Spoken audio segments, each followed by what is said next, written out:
Hello, everyone. My name is Will Gray from the Wallace Center at Winrock International, and I am happy to welcome you to this National Good Food Network webinar exploring the findings of the 2018 Food Hub Benchmark Study. Today, we're going to talk about using patterns and relationships in your organization's financial data to make better decisions, to improve performance, and of course, to increase impact. Our presenter today is Aaron Puro. Aaron, seen here providing technical guidance to a new and beginning wool producer that appears to be asleep in her arms. Aaron is as a farm business consultant and vice president for Farm Credit East, the Northeast's leading financial services cooperative for agriculture. Her work is centered on successfully helping customers analyze their businesses from many angles in order to pinpoint methods for improving their profitability. In addition, Aaron leads Farm Credit East's Retail Benchmark, which is a comprehensive program of data analysis and benchmark reporting, as well as customized seminar and consulting meetings for the owners of farm markets, garden centers, nurseries, wineries, food hubs, and other ag retail businesses. Aaron received her undergraduate degree in resource economics and her master's degree in agricultural economics from the University of Connecticut. And when she is not being a farm consultant, Aaron's family farm raises and markets Connecticut-grown lamb and provides sheep and wool products throughout New England. Hey, Aaron, how are you? Hey, Will. Thanks for the opportunity to geek out with you all today. I'm looking forward to it. So as we get into this conversation, a place that I thought would be great to start would be to talk a little bit about why we develop benchmarks in the first place and really the purpose of this report. This is our third time conducting what we call this Food Hub Benchmark Study, and it was sort of envisioned to be a companion to the Michigan State University and Wallace Center Food Hub survey. Hopefully a bunch of you guys joined us for that webinar a couple of months ago, and you guys have seen that survey as well. But the thing about benchmarking that is so important is that when we look at financial data, it's really easy to focus on the top line and focus on the bottom line and overlook everything that happens in between. And so through benchmarking, we get a shared language for looking at the how. You know what I mean? Like, we're less interested in the what here, and we're very interested in the how of how we turn revenue into profit, because that tells us where we can put our efforts and our resources to be the most impactful. So we envision this benchmark process to be a managerial tool. This is for you to use to manage your Food Hub organization from the books. And that's as opposed to an academic study, which is critically important because it helps us articulate and speak as a sector and talk about our future, how things are looking, how things are changing. But this is really about providing insight into what we call key performance indicators. KPIs are those levers that by pulling them, you can truly change your financial performance and your mission impact. You said it, Will. And you know what I think that really brings home is, have you ever been to a conference where you're just so excited and pumped up, and when you get home, you have no idea where to start? Oh, all the time. Right, but that's what this is. And as a side note, I'm changing my job title from consultant to catalyst because I am all about getting things done. And in working one-on-one with food hubs and other businesses, when I see them apply this and put it to work, it's a tool that does transform the business to be whatever you want it to be, but to be able to focus on that and say, this is how I'm going to make a difference. Now I can accomplish all those other goals that I've set out. And that's what we're going to give you guys today. Well, and I think that's a good little segue into one note about the fundamentals of financial management. And that is that what we're going to do today is not financial management 101. This is really a little bit more advanced. This is the how, once you're comfortable with how to understand and manage your day-to-day bookkeeping, now we're starting to get into what to do with that data. But if you feel a little uncomfortable with that, know that the Wallace Center and Farm Credit, we're really committed to helping you build your financial acumen no matter where you're starting. And if you find that our conversation today does get a little ahead of where you think you are in your day-to-day financial management, I would encourage you to check out a series that we did together called Financial Fundamentals. And this lives on that ngfn.org website that I was talking about before, and you can get to it even faster by just typing in foodhub.info, which takes you to the Wallace Center's Food Hub resource page and clicking on Finances. And what you'll find is this is a 5-part series that Farm Credit and the Wallace Center did together. They're quick 30-minute webinars that break down the sort of component pieces, the building blocks of financial management, your chart of accounts, your balance sheet, your income statement, your cash flow, and then a little bit about how they all work together. And it could very well be that the best place for you to invest in your own professional development is to really get comfortable here and then know that this study, this tool, and this webinar will always be here for you whenever you're ready. Because today we're gonna sort of start where this last series left off and talk about what do we do with this data? How do we apply this data to our day-to-day decision making? Exactly. And thanks for keeping that around, Will, because I think if I ask myself what gets in the way of most people wanting to do more with their financial information is just in general, right? You have to keep it for the government so you can fill out your tax return. But that's kind of a bad reason to keep records, isn't it? I mean, that says the government gets more out of your records than you do.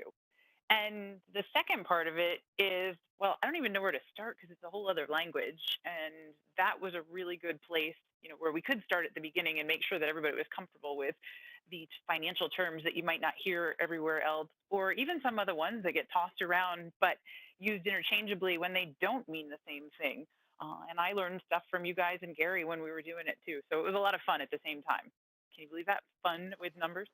I always have fun with numbers. All right, so speaking of numbers, you're probably wondering how we did this. And if you remember back at the Food Hub conference in Albuquerque, John Fisk opened the study by saying, hey, everybody, get us some data. So we directed you to the website where participating hubs could put their financial and operational information. So we looked at things like type of entity, what kind of food safety requirements you have, how many workers do you have in your organization, how do you pay them, things like that. And participating hubs also provided their financial information, real financial reports, not, I think this is supposed to go in this line and that is supposed to go in that line, but provided the financial information so that we could not only analyze it in depth, but do what we call reconcile the earnings, which means if you look at a balance sheet, the statement of everything you own and everything you owe, it's like a snapshot in time. This is what I have on this particular day. And by looking at that at the beginning of one year and then the end of that year, I ought to be able to explain the changes with the earnings statement and the statement of cash flows. And if I can do that, then this data is good. If I can't do that, and there's some questions about that, then that data isn't good enough for the study. So that's why we ask for financial information and the entire package, not just throw a couple of numbers on some lines, because we want to make sure it's solid. These are all real businesses that came together to share their information, for which we are eternally grateful, because it means we can all learn about different ways to do things. So we had 50 participants, which, Will, that was the most ever, wasn't it? Biggest one we've ever done. Awesome. And they came from all over the U.S., coast to coast, border to border, and we even had some Canadian participants, which was really cool because it's always interesting to see how these things differ from country to country, and often not as much as we might think. They are of all sizes, $50,000 in gross revenue to $8 million. They employ an average of 3 or 4 full-time equivalents, which doesn't sound like a lot, but you figure that's 3 part-time jobs per FTE. That's actually getting somewhere. And as you can see, a wide range of profits from double digits at 27% of sales to a loss of 22% of sales. And that's where you were in 2017 for the year. But that doesn't mean that's where you're going to stay. And we also looked at EBITDA, which also had quite a wide range based on total revenues at the same time. Sorry, 2 quick questions, because I think we're already getting into some of these great comparative tools. I want to point out that distinction between why do we talk about an FTE and how could it be that 4 people is actually 11 people? Oh, great question.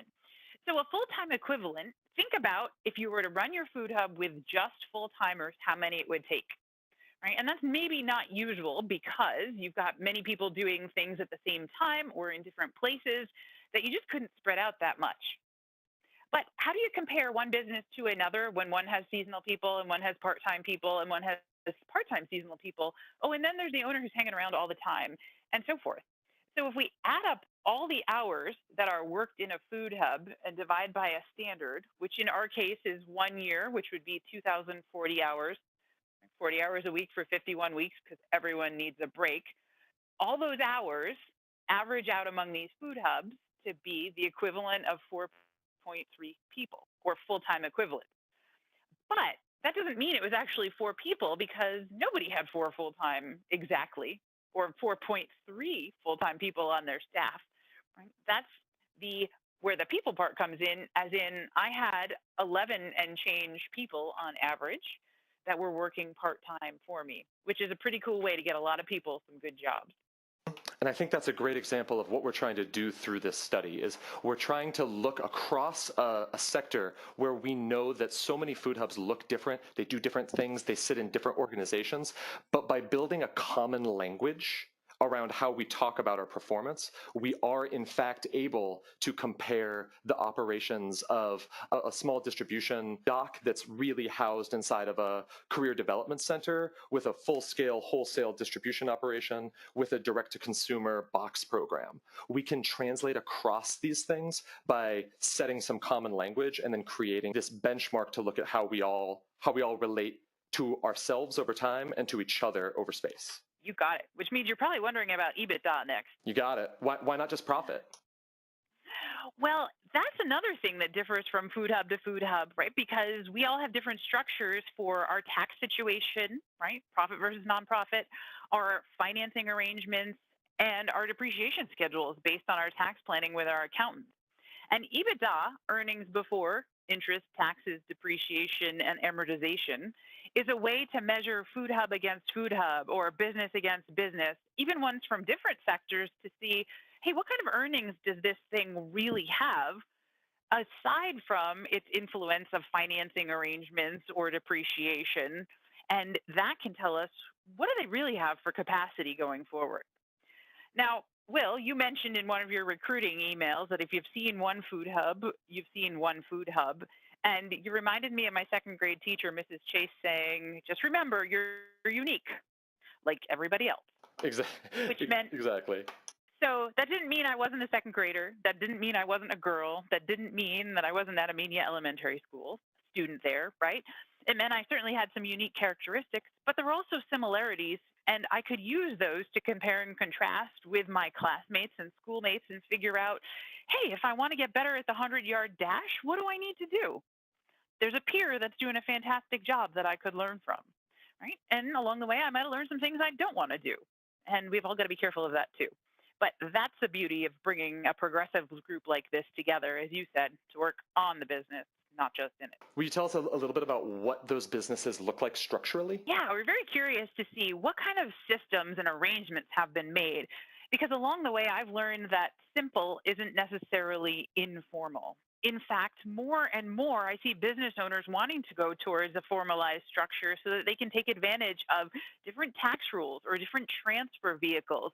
When you want to bring in partners, you can't do that in a sole proprietorship. You have to change the whole method of doing business in terms of your structure. So we had almost half of the businesses that are a corporation of some sort, right, for tax reasons or other benefits, and then a full quarter of them were LLCs to offer a lot of flexibility. We also had a few cooperatives and a few individuals or general partnerships rounded out, and some that didn't know their structure, but didn't matter for right now. They wanted to be part of the food hub, which I think is awesome. Don't let one question get in your way. And one of the interesting things that I think went hand in hand with these changing types of entities is the ways in which leadership is starting to change in the food hub sector. Can you tell us a little bit about what you found there? Yeah. So when a business takes on that simple is not informal, right, you need someone who's setting the vision. So you know where your tribe is being led. And look at how many of the food hubs have a formal board of directors. That's two-thirds of them looking for outside advice and guidance from someone who's not in the day-to-day business. Now, they might have some of these other ones, or that might be the unique one, but look how many have informal boards, right? Could be formal, could be informal. You might have both, right? Senior leadership is a very important part of the team, right? Because you're setting the tone every day. But we still had others who were having the employees or a management team that's not the owners or the highest paid employees working on that. And I think that's fantastic because what better way to engage an employee than giving them the reins of a project and letting them run with it? That's pretty darn cool. Absolutely. And considering that food hubs are fundamentally organizations dedicated to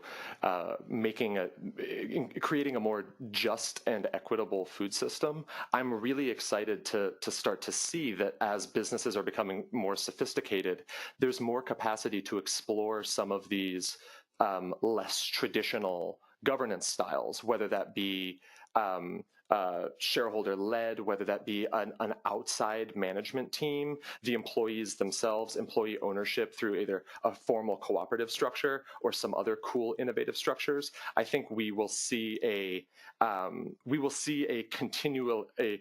continuation of this trend over time as businesses more and more start to look at other ways to take even the structure of their organization and apply that to most successfully furthering their mission. That would be an awesome webinar. Oh, good idea. That would be a great webinar. All right, we're on it.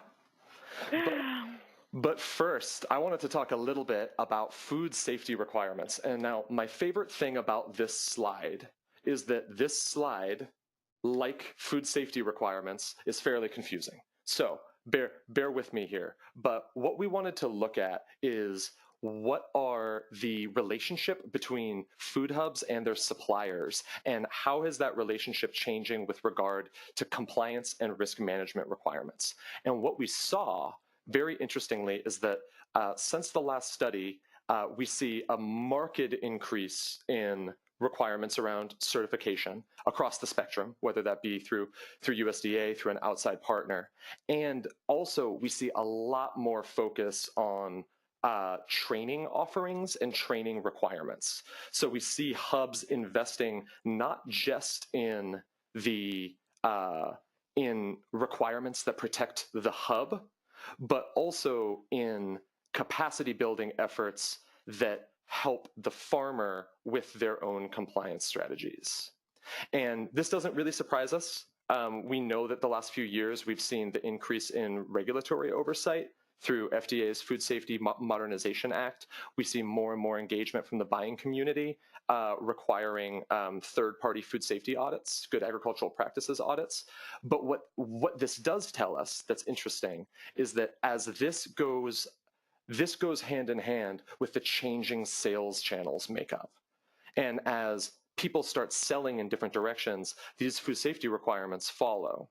And so this is a great planning tool for folks that are beginning to move away from predominantly direct-to-consumer and into more intermediated markets, and particularly into institutional markets, that we know this is coming and that this is a thing that you have to keep your eye on.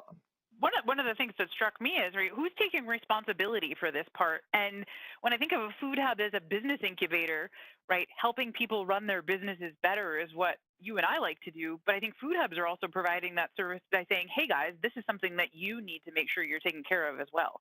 Absolutely. And I think that's one of the interesting findings here as well, is that while food safety requirements for suppliers really grew markedly, food safety certifications for hubs, that is to say, what is the hub organization holding themselves, also increased, but this is moving much more slowly. So we do see an increase in things like good handling practices certification and good manufacturing practices, GMPs, and we see a lot of engagement from folks who do processing of some sort, whether that's fresh fruits and vegetables all the way up through value-added products. So that brings in things like HACCP inspection.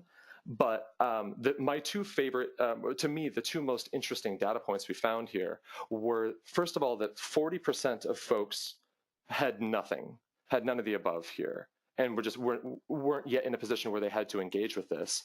But also that fully 25% were looking for certifications outside of what we gave them as an option. And I thought we see this list on the right-hand side.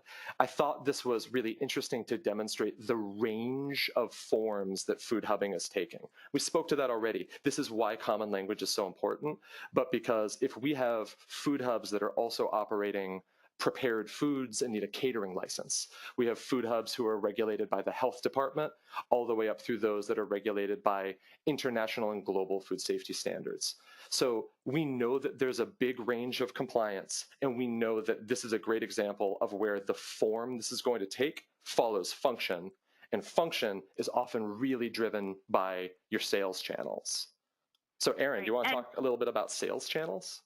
yeah, and what I noticed about those is they may not be the certifications that you were thinking you wanted, and who wants more layers of oversight? But really, that helps, I think, open up business opportunities because if you have this license, now not only are you saying, yeah, I am that good, and someone else put their stamp of approval on it, but now that can open the door to other business opportunities, which might not have existed for you before you had that. So, as Will was saying, we're seeing what the sales channels are changing to. And this study showed that fully 2 out of 5 sales dollars, right, almost 40% of every sales dollar that came in from a restaurant or caterer, which is a more wholesale type of arrangement than we saw previously. And I think you're going to see that come through in the numbers as we start to talk about financial performance. Right? Food retailers are still making up about a quarter of the sales. Institutions are out on the run, yet less retail is being done. And whether that's because of the mix of hubs that we're looking at this time, keep in mind it's not exactly the same set of hubs that we looked at last time, but rather we've got some new hubs, some that have started in the past few years that joined us. So it may be that they're heading in different channels, but it also means that this is the way that we're seeing things move in the sector compared to where it was the last time we were in the study. And Will, I think you were able to grab those couple of numbers, weren't you? That's right. And this is a great example of where benchmarking is both valuable at a moment in time because it gives you a snapshot of your peer group, but it also creates this great data set over time because even though we know we had different participants, we had all sorts of different variables, we can start to look at overall trends. Like, so I've just added the 2013 data here. And what I thought was so interesting about this change is the clear push towards intermediated market and away from our own retail operated out by through a storefront or through a direct-to-consumer program.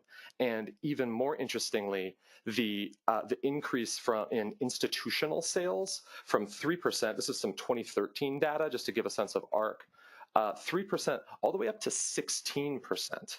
And as this trend of more farm to institution procurement through food hubs is a really interesting one and goes a long way to explaining why we also see these changing requirements around food quality and food safety certification. Sure. And I think a lot of that has to do with attitude too, right? I talked with my father about that. Do you want to be chasing a sale of a lamb chop at a time, or do you want to be chasing the sale of a whole carcass? Right? What's going to make better sense for you in your business model? One's going to come at a higher margin, one's going to come at a higher volume.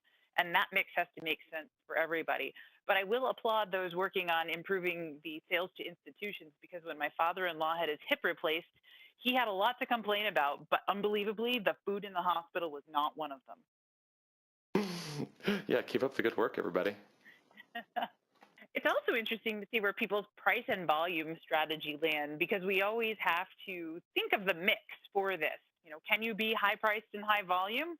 Sure, that's pretty amazing. Can you be low priced and low volume? Absolutely, you can. And most of us aim for a combination thereof. And when we were doing the study the last time, volume over price was definitely what we were seeing. But here, our respondents are showing us that, you know what, we're thinking that there's pricing opportunity and what we have is of value. So we ought to charge for it so we can have a more sustainable business in the financial sense of the word. I like this scatter plot because I see it both as a great way of looking at the most common strategies, but it also makes me want to think really hard about the outlier strategies. Like, Erin, what would be a food hub that was intentionally pursuing a low volume, low price strategy? This guy in the lower left hand 00. What do you think that food hub looks like? That's probably someone that's making a very targeted impact somewhere, right? We're not big and flashy. We want to make sure that this specific market gets served. And maybe it's part of a food kitchen. putting good produce where it needs to go or good meat where it needs to go. Maybe it's part of another organization that's just trying to make sure that a certain subset of customers get served and paying the farmers at the same time. So they get everything that they need. We don't make a whole lot of money, only enough to keep the doors open, but we want to make sure that this population is what's getting the benefit from it. I think that's just right. And it helps to illustrate that when we talk about benchmark data, it's not prescriptive in terms of what's good and what's bad. It's objective in terms of what's happening. And so often the reason we ask questions like this and try to drill down into these points isn't because we think that all food hubs should adopt a certain strategy. It's because we want to make sure that the strategies that food hubs are adopting are intentional. Right. I can hear Gary Madison saying, it's not a recipe, it's a technique. Exactly. This always takes us to a quick word about profits. One thing that you heard us talk about before, you heard us talk about business structure, and you'll note that we didn't separate out for-profit from nonprofit. We absolutely did collect that data, and in fact, we found that 38% of the food hubs that participated in the study were nonprofits and 62 were for-profit.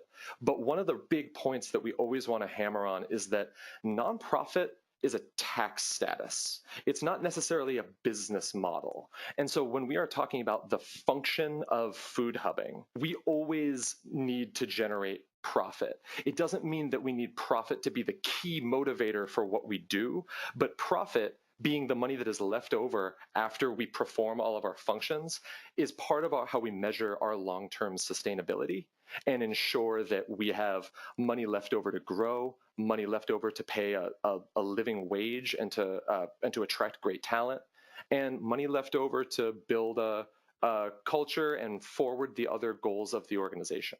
Absolutely. And just even less stress. I mean, can you remember the days in college of being mac and cheese broke? Oh, yeah, absolutely. Right. When you got a job and all of a sudden you could pay your bills a little bit easier, there's a lot less stress in your life. So not to say that money makes the world go round, but it can make things easier and let you focus on the things that are important. So with all that said, Aaron, will you help us drill down into some of the income statements that we saw? Yeah. Let's take a look at the overall typical income statement, which for a food hub on a basic accounting structure is going to show us total revenue, meaning all of the sales that a food hub does, money for all the services it provides, as well as any other grants or contributions. And the average hub, right, that's of all hubs in the study, was about 1.76 million. All of the expenditures were about 1.78 million. So we had a net activity which was actually overdrawn by about 1.6% of revenue. And in looking at that, right, a lot of those are funded by either multi-year grants or assets that have been awarded already that we're able to use. But as we say in our line of work, that's a sheepskin, that's not a fleece. So we need to make sure that we're figuring out, is this a one-time thing or is this going to be a sustainable source of revenue? And when we look a little bit further down the line at EBITDA, right, taking out the impact of interest and taxes and depreciation, we're still a little bit below break even. So we need to be thinking about how to boost that. The model hubs were doing a bit better. They actually had positive net activity from all of the business activities that they pursued. And EBITDA was a bit bigger at $48,000 on average, but still only 2% of revenue, which could be enough to make things work if that's your business strategy, but also may limit what else is going on because you don't have that much more to work with to do all those great things Will was describing. So Will, you were the one that brought up EBITDA before, right? What happens if we don't have enough EBITDA, such as in the average case, to cover our interest expenses? That means that we are going to be slowly burning cash every year, and we're going to have to continually have the ability to funnel more cash into the organization to stay solvent. Exactly. And that's, again, something that if we know right now, we can make a plan for how to work on that. And it may be, make sure you've got a donor lined up. It may be that you decide to change a business practice so that it yields just a little bit more so that you can cover that yourself. And that's where these KPIs that we're going to get to are going to help you focus. One quick word about terms, just so that we're all on the same page. When we talk about all hubs or the average hub or the benchmark hub, we're talking about the mean average of everything that we looked at. And when we talk about the 50% average, and when we talk about the model hubs, we're talking about our top 25% performers. And so you're going to see a lot of our we're going to use those two as our standard comparison points as we go through the rest of these exercises and start to talk about how these numbers relate. And I'll make one last plug because I know that it is always, anytime we talk about revenue and profit, it's so easy to get bogged down in the specific numbers around what. And I want to reiterate that the purpose of the benchmark is not to say that this is the average revenue of a food hub in America.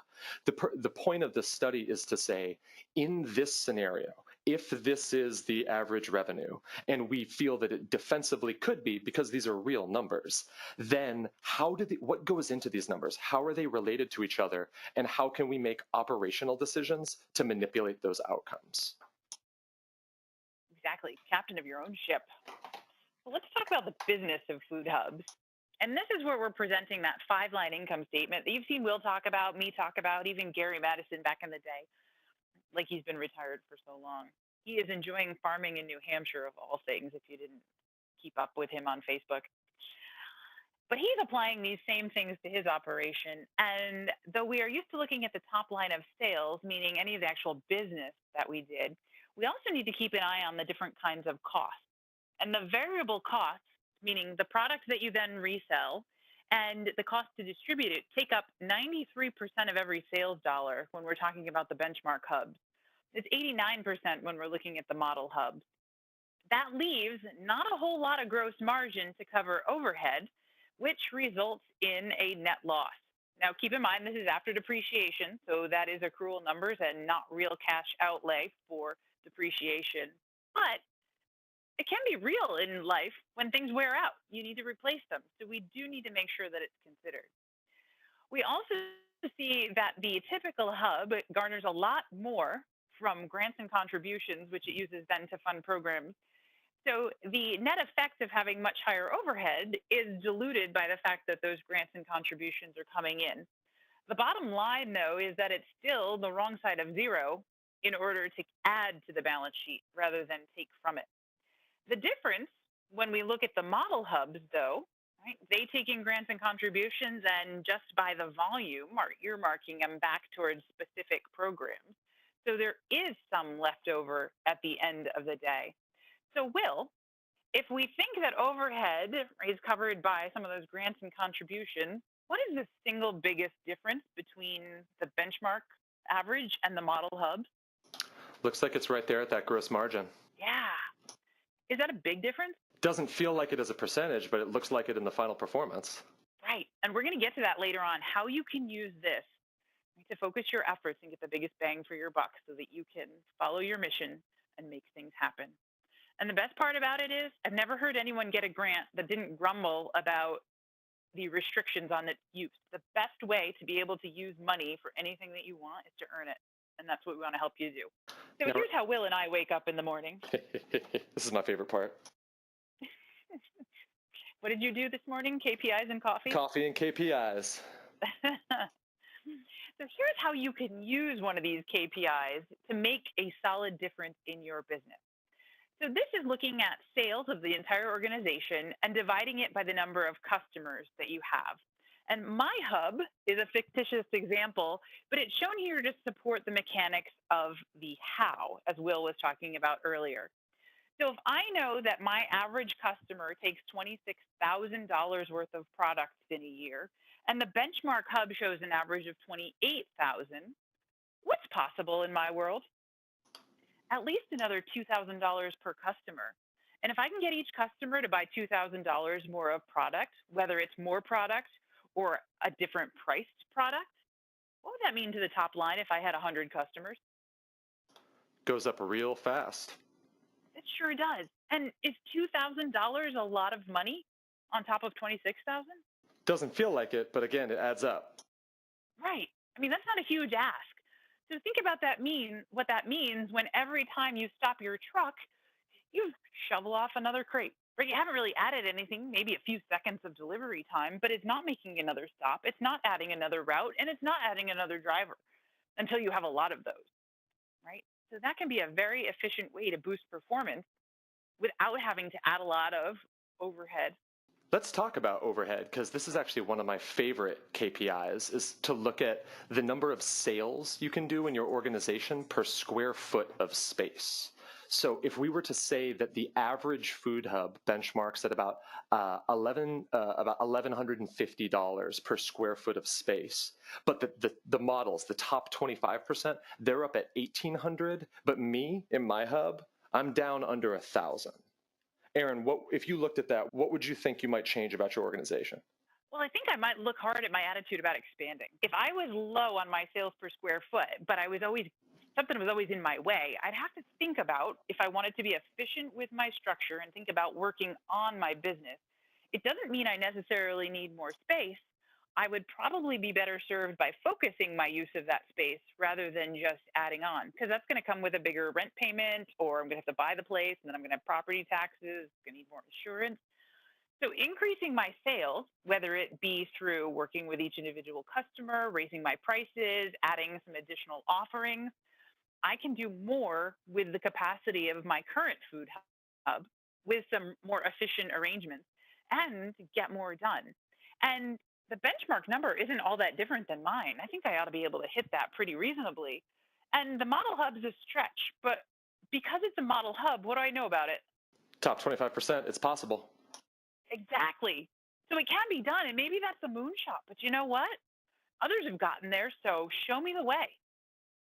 That's, to me, my favorite part of benchmark data, and it sounds so simple, but to me it's so important. It's that these numbers are real, which means that they are attainable and they are being attained by peers in the sector. And so it's not necessarily it's not a judgment. Like, it doesn't mean that you're doing badly or you're doing better, because it could also be that if my hub was knocking out $3,000 per square foot, maybe that's because I am just a logistical genius and I'm running just the most efficient shop in the world. That could be, but it could also be that I am about to burst at the seams and I'm right about to move into a new facility and knock that sales per square foot KPI way back down. So we know that these numbers change, we know that they're dynamic, but by looking at both external benchmarks, the external benchmarks tell us what's possible, what is happening at a moment in time in the sector. And then by looking at our internal benchmarks, we can say, all right, is this right for me? Am I okay being a little bit under average right now because I know that I can do more sales in this space?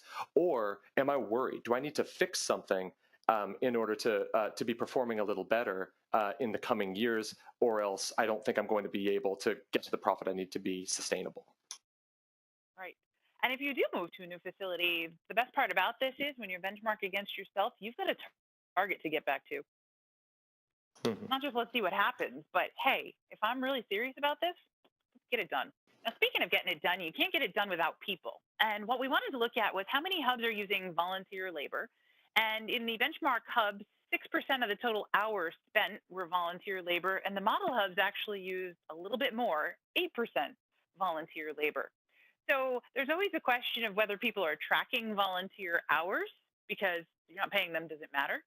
But I think it does because at some point those volunteers might want a job.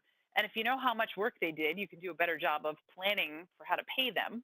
And also, the thing that's always on the congressman's minds is job creation. And in an economy where we're headed for full employment, those volunteers might not be around. So if you're going to be looking for any kind of government funding, or you're going to be looking for even just a reason that you need some legislation that is beneficial to food hubs, it'd be good to know how many people this really involves.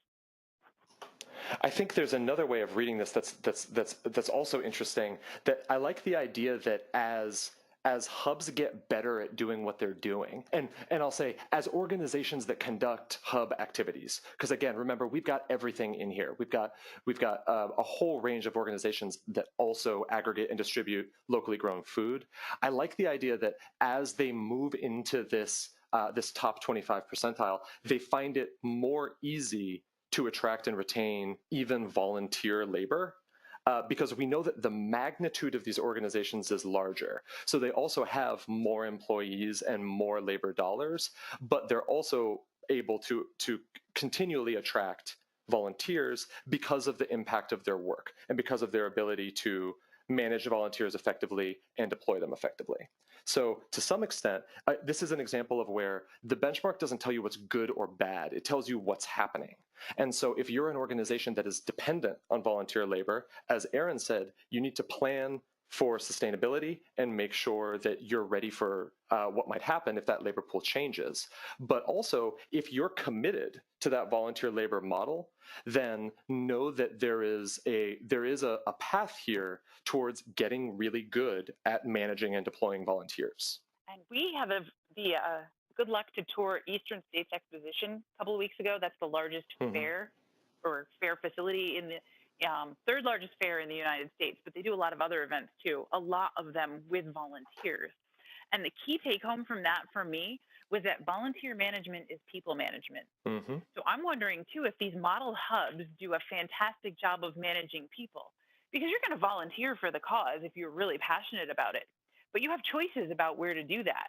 And if it's a fantastic environment and you like your supervisor, whether you're getting a paycheck or not, you're going to be there all in.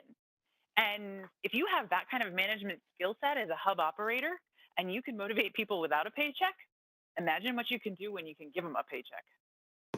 Absolutely. Aaron, do you think we can move past the income statement and get into the balance sheet a little bit? Let's do it, because we've just been talking about the future and forecasting. What do things look like? What are we going to need to be ready for? So liquidity is an important thing, and every post-mortem I've read about businesses that didn't make it has at least a passing mention to not enough liquidity. So the two measures that we usually start with looking at are current ratio, which divides your current assets by your current liabilities. And the old standard used to be 1-to-1, meaning if I have at least as much cash or things that I'm going to turn into cash as I do obligations, things that I'm going to have to pay in the next year, I should be good. But what happens to costs over the course of a year? Fluctuates.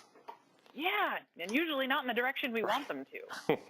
And it's inevitably the coldest night of the year when the furnace breaks, and nobody likes those kinds of surprises. So if we have just enough money to cover what we know about, how are we going to be able to handle those unknowns? We're not.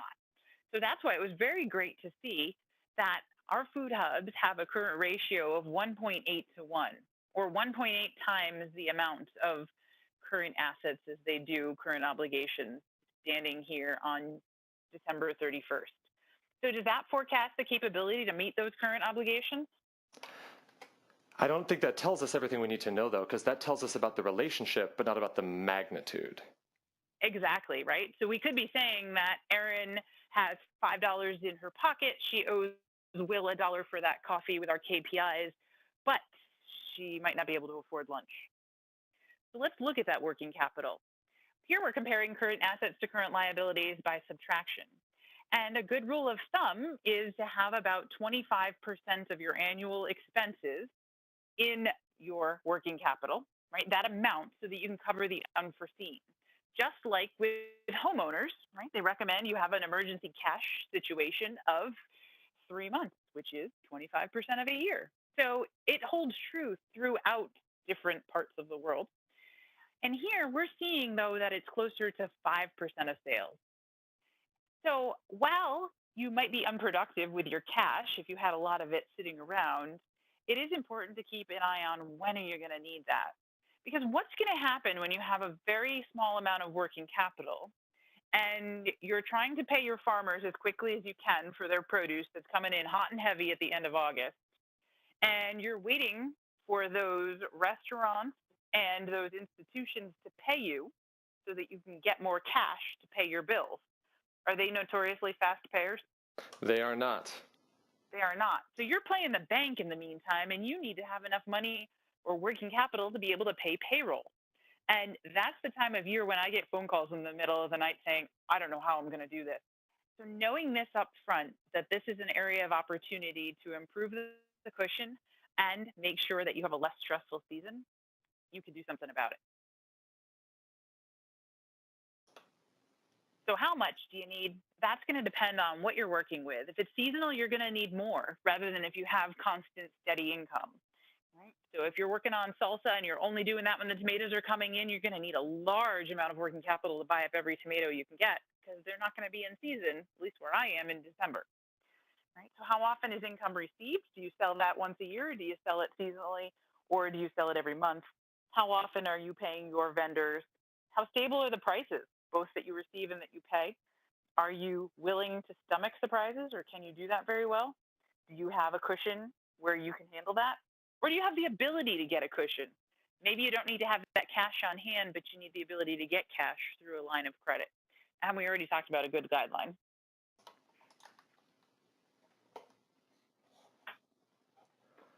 All right. So those of you who joined us to hear Book Smart, which was the presentation we gave at the Food Hub conference, heard us go through the math on labor. And this is something that you can apply to your own Food Hub. We're going to go through it with the actual Food Hub numbers. So we're going to present to you how many labor hours we've got, how many labor dollars, how many sales dollars the company brings in, and what's a typical work week for the entire year added up. It's going to be 2,040 hours. So the first KPI we want to calculate is worker equivalent. We're going to look at worker equivalent, right? We're going to take our total labor hours and divide by what is a full-time equivalent or worker equivalent. That's the 2,040 hours we talked about earlier. And that's where we got our 4.28, 4.3, depending on how precise you want to be, worker equivalent. Is that good or is that bad, Will?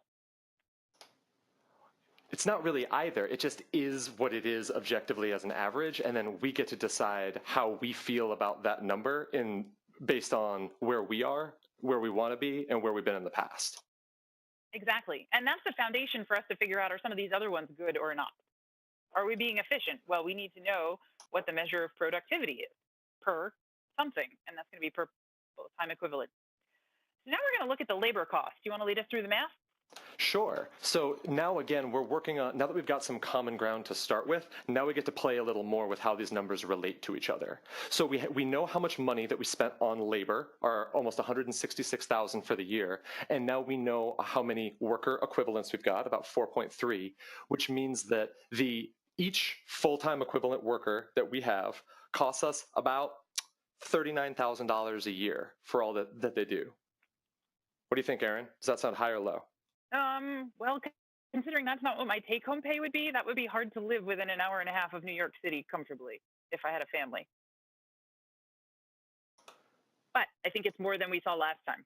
Exactly. That's what I was going to say. Externally, this is tough, and I want to see this number come up higher because we want great people, and we want to retain them, and we want to be able to pay them a living wage. At the same time, over time, I'm excited to see this number coming up as food hubs as a sector get closer and closer to that goal. I like it. You want to give it to us in terms of sales? Yeah. So labor cost as a percent of sales is just a simple division, dividing the total cost of labor into the sales, and it's taking up 10% of every sales dollar, which is very, very efficient. So that always begs the question, what's in there? So in here, we put wages and any payroll costs, which means payroll taxes, workers' comp insurance, if there's any benefits that go along with that.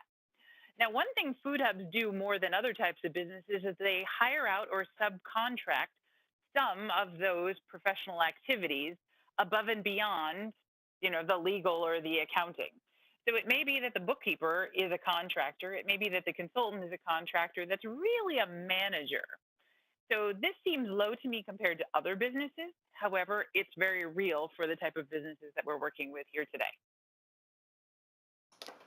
And because labor is such a big number, I think it's fun to slice this up a couple of different ways. So I know that, Aaron, you and I could do this all day, and we're just about out of time, and I want to make sure everyone's got questions. But I do want to show this one more way, which is, what about our measure of sales per worker equivalent? That is to say, how effective are each of our workers at conducting sales dollars? So we know that we did about 1.6 million, and we've got that 4.3 number that we know we can translate across organizations. That means that each one of our full-time equivalents is bringing in about $370,000. This is one of my favorite KPIs to look at across different organizations. And it's a great one to look at not just once per year, but periodically, so that you get a sense of how seasonality affects this, how you get a sense of how different changes in personnel affect this. This is a great way for your staff to be able to articulate their value and for you to be able to understand what you can expect out of bringing on new labor force, which we know is often the most expensive part of operating the business. Excellent point, right? Setting expectations means you're going to be a whole lot more likely to meet them. So that, in a nutshell, is the labor management analysis of the Food Hub benchmark. And those are all KPIs that you can take home and apply to your Food Hub or anyone that you work with and see where do we fall in this range and help you focus your efforts on the thing that's going to make the biggest difference for you. What if we knew our sales of produce compared to our cost of produce, or the same for salsa, or the same for pickled products? Whatever it is that we're working with, if we know the cost of that item compared to the sales of that item, right, on a higher level by department, we can start to make some good analysis and some good decisions about what's making us money and what's not. And from there, we can make decisions about what to stock and where to stock it and how much of it to stock. And it doesn't matter if you make this or buy it to resell it, if you just broker it, you can use this technique. Again, we're going to look at our gross margin to know, is this enough, or do we need to make some changes to make it worth carrying this product line, right? Is it carrying its own weight and contributing to overhead and profit, or is it just something that we feel like we have to have and therefore it's taking up space? And if we're planning to grow our Food Hub, do we do more of the same, or do we get into one of these different departments? Here's how we're going to figure that out. We had 10 hubs that are doing a bang up job of this already. It's not common in accounting, and most accountants are not going to push you in this direction because that's not what they put on the tax line. But for those that really want to manage their hub, and they can look at these categories and compare sales to cost, you can calculate markup. This is a measure of how much you get out for every dollar that you put in. So look at that value added / grocery department. That's pretty impressive. They're doubling their money on their input when they decide to go in this direction. That says there's probably an opportunity there if you're looking to boost your margins. Now, this data gets better over time as people get used to how they're managing the information. But even right now, knowing this is a standard because they're real numbers from real food hubs, we can put this to work for us. So let's show you how that's done. If we know we've got produce sales of 893,000 and the costs are 703 because we bought it and resold it, and we've got invoices for all of that, that's easy. That means it's contributing $188,000 or 20% to overhead and profit. Is that good? Well, keep in mind the average hub needs to cover overhead of 18% and programs at 4%, but they do get some grants. So is that enough? What do you think, Will? Well, it seems to me like you still got to get it out of that warehouse and to your customers. Exactly. And how much was that as a percent of sales? Do you remember? 16%. That was. So our 20% all of a sudden doesn't go far enough. We need a bigger margin than that, more that's left over. And although I understand traditional accounting teaches gross margin as only the cost of a product compared to the sales of a product, the danger is that when you don't consider all those variable costs, you might not be pricing appropriately for all of the functions you need to take on in order to get that product out the door. So that's why we encourage you to take your typical income statement and split those expenses out into those that vary with more business and those that don't. So once you've got the truck rented, that's an overhead cost. It doesn't matter how many days on the road you have, but you are going to have to put more fuel in it and pay the driver more for every hour that you're out on the road. And that's a really good example of where these costs come from. So just splitting that out can show you the 5-line income statement where sales are at the top and expenses are at the bottom. Sorry, overhead expenses, and then profit comes below that. And then in between is that gross margin number, which is the 20% we were talking about. That's what's going to leave you a cushion for overhead and profit. So here's how you put it to work in real life. Once we know this, we can calculate our markup. We're just dividing sales by cost of goods. Right? And we know that just looking at that is 1.27. So we get 27 extra cents out for every dollar that we put in. Now let's see what that benchmark number is. So here's where, after we do our analysis, we make a comparison. Our benchmark hubs that were giving us this information, because they're doing a fantastic job of their records, shows that they get $1.52 out of every dollar they put into produce. There's a little bit of a difference there, right? It's decimals, it's not huge. So what could that mean for our business if we were to bring that KPI up to benchmark performance? Let's figure what our potential sales are, which is now over $1 million, right? Simply by marking it up a little differently. And I've left the cost the same. Maybe you can buy better, but that's generally not the idea when you want to make sure you're providing a good market to your farmers. But if you are able to mark that up through either more efficiency or you're able to get a better price for the product, that could mean $176,000 difference to your bottom line. Could you use that, Will? I would not say no to $176,000. No, I could put that to good use. That's a lot of money, and that's making a big difference in your markup in 1 year. But wouldn't even a little bit of a change forward make a big difference? Absolutely, it would. So here's some things you can think about as you're working towards this, right? You looked at a lot of financial statements. Do you remember seeing this? Oh, of course. Right. But breaking it down into those categories that we just talked about are going to be real important. So on our farm, right, if we're looking at one product being sheep, right, we need to know the cost of selling all of the sheep things as well as buying all of the sheep things, which means feed and shearing and vet, anything that relates to it. Right. But now if we want to start to break it down, the cost of wool products versus the cost of meat products, we need to align the costs as well as the sales so that we can do a good comparison. You're going to see a lot of financial statements with just one line of those two. Right? Take the time to break them out and make sure they match. And this is one of the big deviation points from where we're starting to leave tax accounting and we're starting to get into managerial accounting. And this is part of where I think it can be, we can get a lot of different insights from different people, because recognize that no one is going to tell you that you have to do this, because you don't. The government does not want this information. But you can do a huge amount with this level of detail if you're willing to set up the systems to be able to manage this across the dimensions that make sense to your business. Sales and cost of goods, that will get your income taxes filed. And if that's the goal of your accounting system, then maybe that's enough. But it's going to keep you from being able to make strategic decisions about where you invest your effort and where you invest in growth. All right. Be careful of mixing dimensions. I see a lot of people that want to record where they sell the stuff, as well as how they sell the stuff, as well as another measure for someone else, right? So if you're looking at taxable sales versus non-taxable sales, yes, that helps you fill out your sales and use tax form, but you can do that if you set up QuickBooks properly with some behind-the-scenes settings, right? Just like you can do wholesale versus retail and still have them dump into the produce versus proteins line, right? That's easy to do. Make sure you're focusing on what you're selling so that you can know how much it costs and you can know how much you made on it.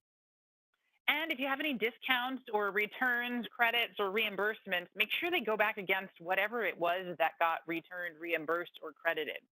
So if I run out and I buy some tools for Will's Pretend Food Hub and he goes and he reimburses that, right? What kind of expense is that?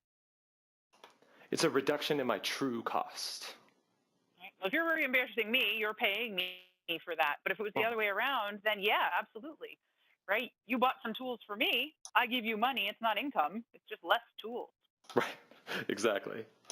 Makes absolute sense. But we typically make another account for it when really it was just less that you had to pay. So on that note, here are some thoughts on being accurate versus being precise. And remember that both are admirable, but precision comes with cost. So the number of P&Ls I looked at that had income or expense categories that had less than 1% of sales in it was pretty immense.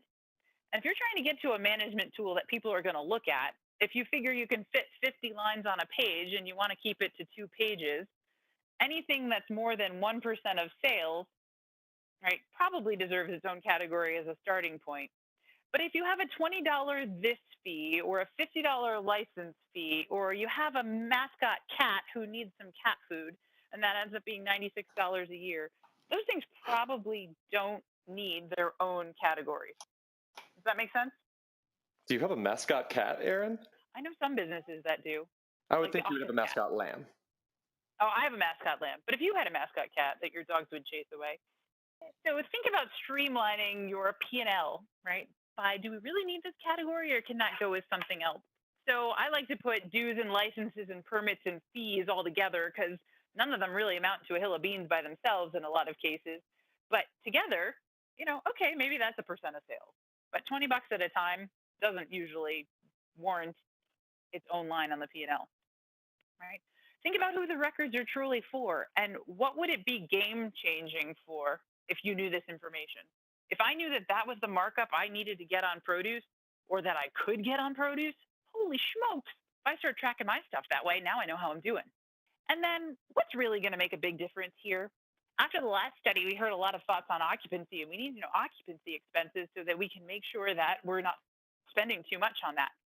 But when you consider that some hubs rent and some hubs own, right? So either you have a rent expense and you have property taxes on one hand and maybe some interest payments related to that, cash flow of debt service. And oh, by the way, everybody's going to need interest. And yeah, there's some utilities related to that. It only adds up to be 3% of sales, not a huge number to begin with. So if we can make a 10% difference in that, we're going to save the average food hub in this study $5,000, right? Admirable. You could do a lot with $5,000. But if we could figure out how to boost the produce markup 10%, we could make a $90,000 difference, right? That's a lot of money to the bottom line that could be used for all those fantastic things Will talked about earlier. Grabbing that good talent when it shows up wanting a job. When you are ready to expand or grow, you'll have the money to do that without strings attached. Or support a new program that no one else has taken a chance on yet. You're going to be able to do that because you're master of your own destiny. I find that the other great thing about structuring your accounts like this is that to this question of who are the records truly for, if you are operating this organization, your time is some of the most valuable time of anyone there. And so being able to make sure that the way that you are guiding the growth of the organization is defensible, to me, that's one of the best gifts you can give a food hub manager or really the manager of any organization is objective guidance on what will help. Because you're often in the business of convincing your board that you need to make a decision or motivating your employees to do a processing activity over another, or maybe you want to drive your sales staff to focus on certain products one over the other. And this is an opportunity to take the onus of making that judgment call off of you and put it in the data and say that based on your historical performance, your internal benchmarks, and based on your ability to benchmark against external data like this report and other reports of its nature, you feel that you can start to bring some objectivity into that decision making, and that is something that I think helps all of us sleep a little better at night. Being able to make business decisions with confidence, I think, is the single biggest challenge in a world of unknowns. And when you have these as guide points or guardrails, whichever you want to use them for, absolutely, you're headed in that direction. So I wanted to talk a little bit about where we're going with this work. This is, as always, I love talking with Aaron about this stuff, and we appreciate all of you guys joining us to have these conversations. Looking at how we can build the data case to make these decisions is really what this work is all about. So what you've seen here, this is sort of scratching the surface of all the dimensions that we can look at. And as we move into questions, we're going to address some of your specifics, but most importantly, I want everyone to know our next step is to finish and publish the full report and the full findings of everything we looked at. And that's going to give you both additional KPIs that we think are particularly evocative, but also the whole data set in order to do what you want to do and look at what you want to drill down on. And then you got to tell us that, because we want to nerd out with you about what you're looking at as well. And then the other piece that we're very excited about is, as just a little thank you for everyone who participated. We're so grateful for your time and for your willingness to share and your transparency.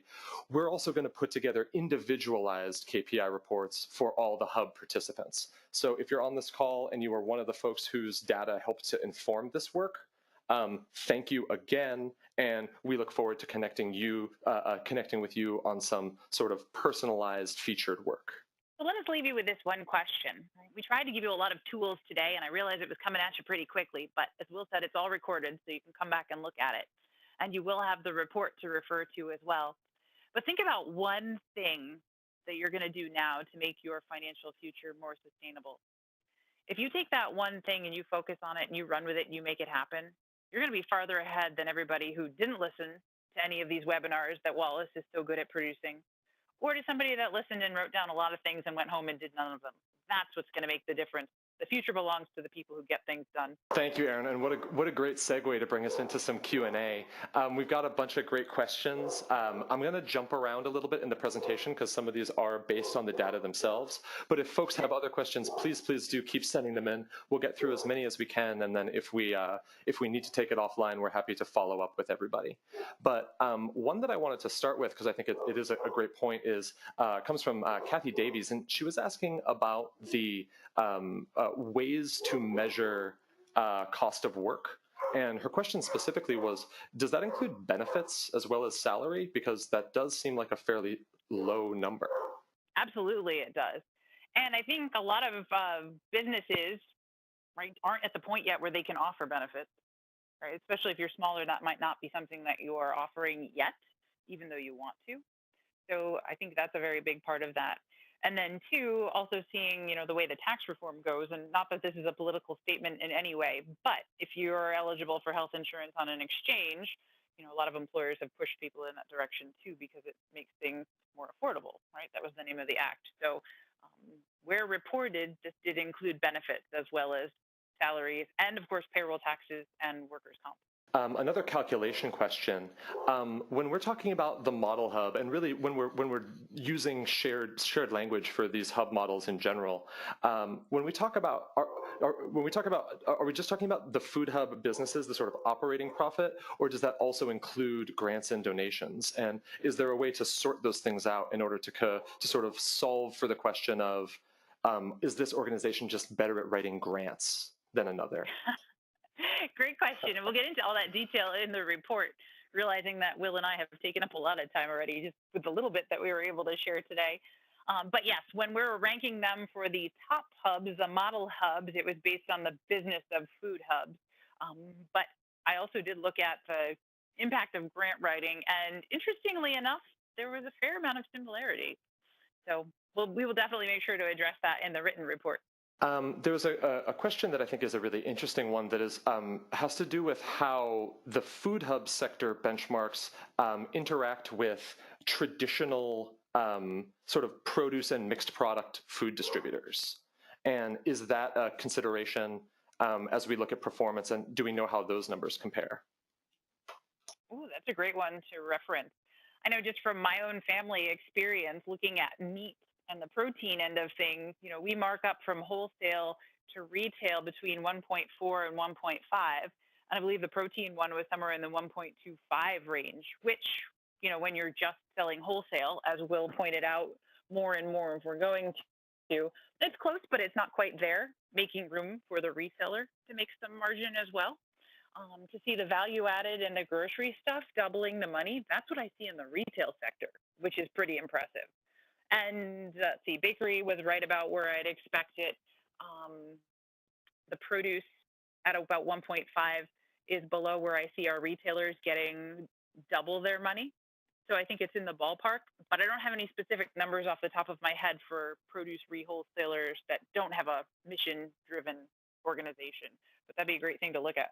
Yeah, and I'll just note one other resource that we do make available in this body of work is work that was done in partnership with Iowa State University Extension, who produced a document called the Food Hub Manager's Guide to Financial Benchmarking.